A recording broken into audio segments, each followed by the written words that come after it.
nabangga kayo ng isang kotse. Opo. Ano ang sakay ninyo? Motor po, ma'am. Motor po. Si sir ngayon ay nagkaroon ng fractured hip bone. Ay, yung nag-usap kami sa police station, sabi nila yung nagastos nila is 15,000. So sabi namin, yung dala naming pera is 5,000. So magpapapirma lang kami na nare-receive nila yung 5,000. Pagkatapos nun, babalikan sila namin ng 10,000 na kung kailangan nila, kung kailan. Ano ba ang nagastos ninyo sa ospital? Ilang araw ka bang nawalan ng trabaho? Mahigit 2 linggo po akong na hindi nakapasok ng trabaho Okay. po. Anak ko, ma'am, hindi na ako nagtrabaho, ma'am. Hindi lang 15,000. Ma'am Leslie, ang gusto ko lang is a commitment na magkaroon kayo ng usapan. Ha? Yes po, wala pong problema. Papuntahan niyo po sa office natin at tayo Okay. po ay willing po na pumagitan po para masitol po yung problema nila. Si Ma'am Leslie Balogo, willing naman magbayad. Ang sa inyo naman po, ma'am, kailangan meron kayong kopya ng lahat ng mga resibo na nagastos ninyo. And then, pag-aharapin po kayo, makakasiguro naman po tayo na si Colonel Joe Resti Caronica ay mamamagitan siya ng tama. Opo. Maraming salamat po, attorney. Maraming salamat rin.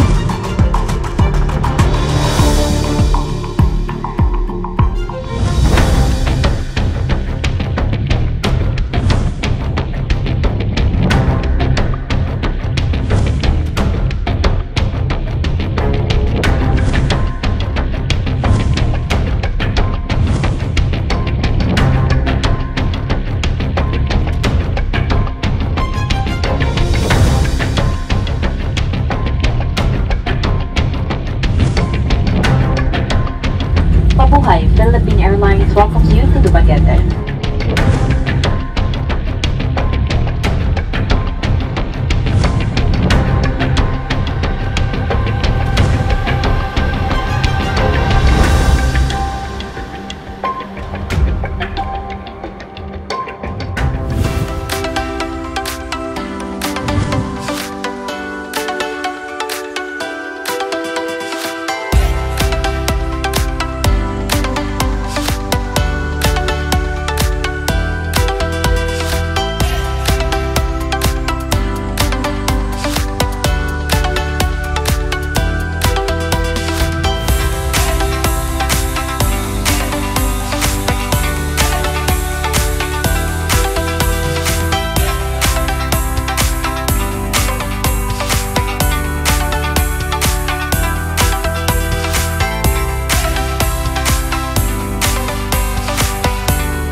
Kamusta na po itong lagay niyo, Tatay Frederick?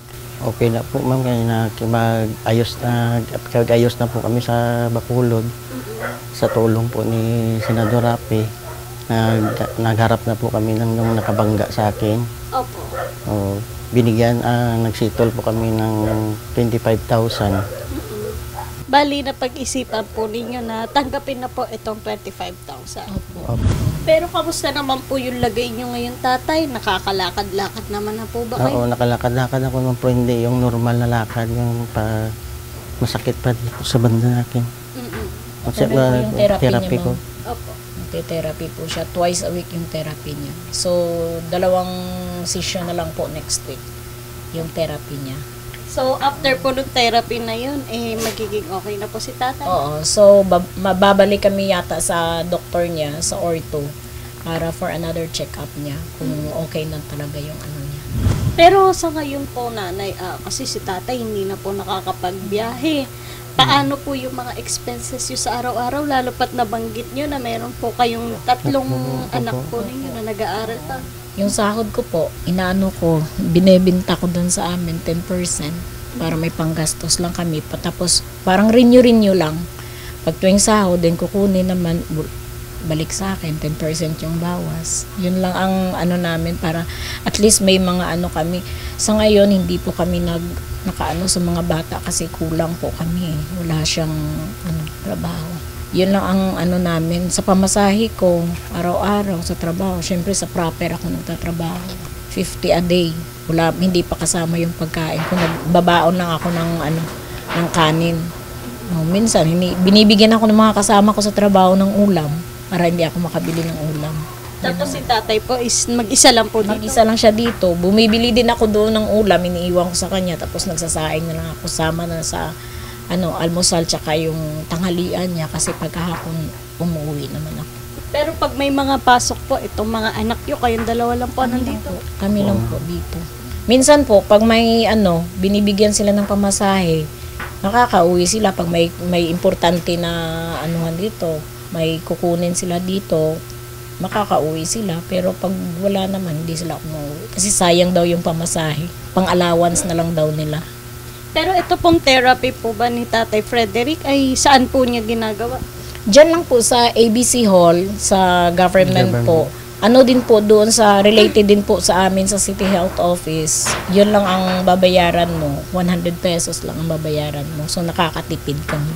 So wala naman na po bang ibang kailangan si tatay po para sa kanyang medical po? Wala naman yun lang ang namin pag after ng therapy niya, siguro makabalik kami doon, mapareschedule kami sa niya, check up niya sa ortho para at least ma-sure namin kung na talaga yung workout ng niya, ng therapy niya, kung okay na yung bone niya. Since sa government hospital naman po, ito si tatay nagpapa-check up and nagpupunta po para mapatingnan ito pong kalagayan niya. Yung ACT-CIS party list po at yung office si Senator Raffy Tulfo ay willing po na tumulong para po sa pagpapagaling ni tatay. Ano po? Okay po. Salamat po sa programa ni Sir Raffy. Ang dami na po niya natulungan. Matagal na ho kaming nanonood sa kanya. Kaya doon kami sa kakapanood namin kay Sir Raffy, nag-try kaming dalawa pumunta doon nung nabangga kami. Hindi naman kami nabigo. Ang laking tulong po sa amin, ma'am. Hingi po sana akong tulong sana, ma'am, kay Senador. Kasi nung nag-apply po ako ng sickness sa SS ko, hindi po ako nakakuha ng sickness kasi nalaman ko po yung SS ko pala hindi pala kinukuha nila sa akin sa sahod pero hindi nila binibigay sa SS. May basically po ako na katibayan na nandyan.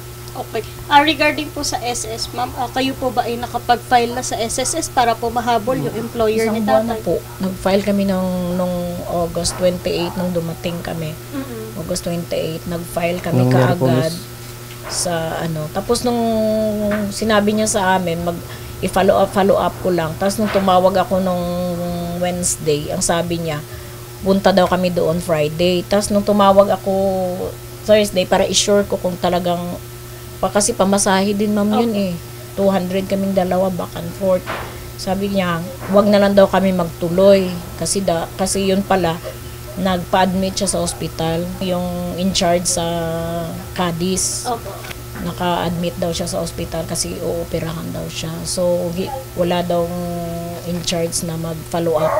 So by next week siguro na ako, tatawag ulit ako. Nakikitawag lang ako sa landline. Sige po, siguro sir, tulungan na lang din namin kayo mag-follow up po regarding doon sa SSS ninyo kasi si SSS po ang hahabol niyan sa employer po ninyo. And ayun nga po, naparito rin po kami para ibigay po itong handog ni Senator Raffy Tulfo para sa inyo po, nag-groceries po kami ma'am para po sa inyo, mga magagamitin po ninyo and at the same time po yung mga pantawid po ninyo sa pang-araw-araw, pagkain. O kanina po, nung pagpasok ng grocery, naiiyak kayo. Kasi po, pinabili ko na ng kalahating kilo Paano may saing po kami? Hindi ko talaga po ina-expect to, ma'am. Pinapalis pa po kami ng bahay dito. Pinapalis pa po kami ngayon sa bahay. Kasi yung nga aking kwan nga, yung makuha ko yung sickness para Nakapatayo po makatayo kami ng bahay doon sa Bakanting na binigay sa Bakanting Lote. amin. Ngayon lang araw lang, bukas na lang po Bukas kami. na lang po kami siguro dito. Hindi ma'am. po kami Pero naka- kakausapin ko muna yung may-ari kasi hindi pa po kami nakahanap ng malipatan. Pero nagliligpit na po ako. Hirap ng ulang bahay, ma'am. Ito pa yung kalagayan ko, ma'am. Kasi hindi na ako makabalik sa trabaho kasi pinaalis ako. Pinagbintangan po ako ng gwardiya saka yung pulis na naka-drugs ako saka nakainom. Ngayon yung ginawa ko, ma'am, namin, nagpa-drug test po ako. Nandyan po si Kagawad Imberga, testify, negative naman po. Ngayon, nung tungkol naman sa nakainom ako, in-testify naman po ni Dr. Divini Gracia, negative naman po. Hindi naman po ako umiinom, ma'am. Saka hindi naman po ako nagda-drugs. Bali, pinagbintangan po kayo. Po. Pinagbintangan po siya, kaya po siya tinanggal sa trabaho. Hindi man lang ako nagkuha ng reason. Hindi pala ako tinawag kung anong yung reason ko. Ano talaga yung Oo. dahilan? Pero ito po bang company na to, sir? Ito rin yung hindi nag-uulag sa SSS? Opo, ma'am. Ito rin po. Kinausap ko na po yung employer niya. Yung sabi lang ho ng amo niya, kunin niya lang daw yung yung payslip. Tas bibilangin na lang daw kung magkano daw lahat yung nakuha sa kanya, yung nakalta sa kanya. Tsaka i-refund na lang daw ng office. So nagtanong na po ako bago ako pumunta sa kanya, nagtanong na po ako doon sa SSS, ma'am. Sabi po ng SSS, hindi pwede yan. Dapat mag-report daw kami doon at mag-file ng reklamo. Kaya yun ang ginawa ko, ma'am. Nag-file po ako ng reklamo. Hanggang ngayon, ma'am, hindi pa po kami nakapag-file kasi hanggang ngayon po wala po kasi silang Doon po sa Tapos- bigla ang pagtanggal po sa inyo, nakapag-file na rin po ba kayo? Hindi po, ma'am, kasi pinablatter kaya nila ako na yun nga na nagka-drugs ako at saka lasing. Yung guard na nagsabi sa akin, ma'am, nagsumbong sa pulis. Nang nalaman ko, ma'am, yung guard pala may warrant pala sa Manila, dalawa, robbery. Binigyan po ba kayo ng separation pay? May Yung separation pay na binigay po sa kanya, binawas po kasi sa utang niya kasi nanghiram po kami noon nung kumuha ng board exam yung anak namin. Binawas po lahat. Tapos, nagbigay lang po sila ng ng 10,000. Yun para sa kanya. Yun lang ang namin sa amo niya binigay. Tas, Pero may pinirmahan na rin po kayo doon na quit claim. wala po, ma'am. wala. Yung niya lang po, yung Tinix lang po ako. Tinawagan Tinext lang ako, siya ma'am, po. na hindi na ako mag-duty. na hindi na pwede, Kasi hindi ganun na siya, yung hindi na nangyari. siya magre-report. Yun lang sa kanya. Yun lang ang Hindi na ako sabi sa kanya. naghabol. Pero nung tinanggap niyo po ba yung pera, meron po ba kayong pinirmahan doon? Yung voucher lang, Voucher pero yung lang, quit claim hindi kami nagpirma. Kasi may ginawang letter yung niya, yung secretary niya na nag-volunteer daw siya. Sabi ko, hindi, wala, hindi niya pinirmahan. Regarding po doon, sir, sa mga concerns ninyo, pwede naman pong ilapit yan sa DOLE. Ano po? Opo. So, ngayon, ma'am, mukhang problemado ka nga. So, babawasan po namin yung problema ninyo. Ito na po, meron po kaming biniling bigas and groceries nga po para sa inyo. Buksan po natin. Thank you po, ma'am.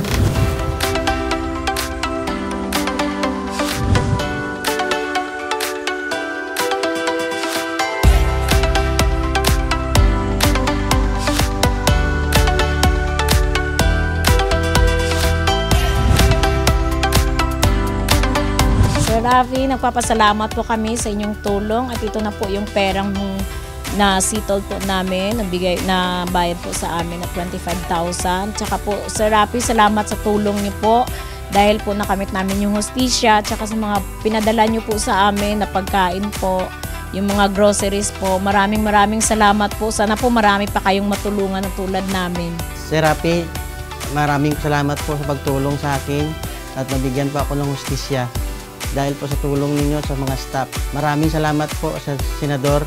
Maraming salamat po.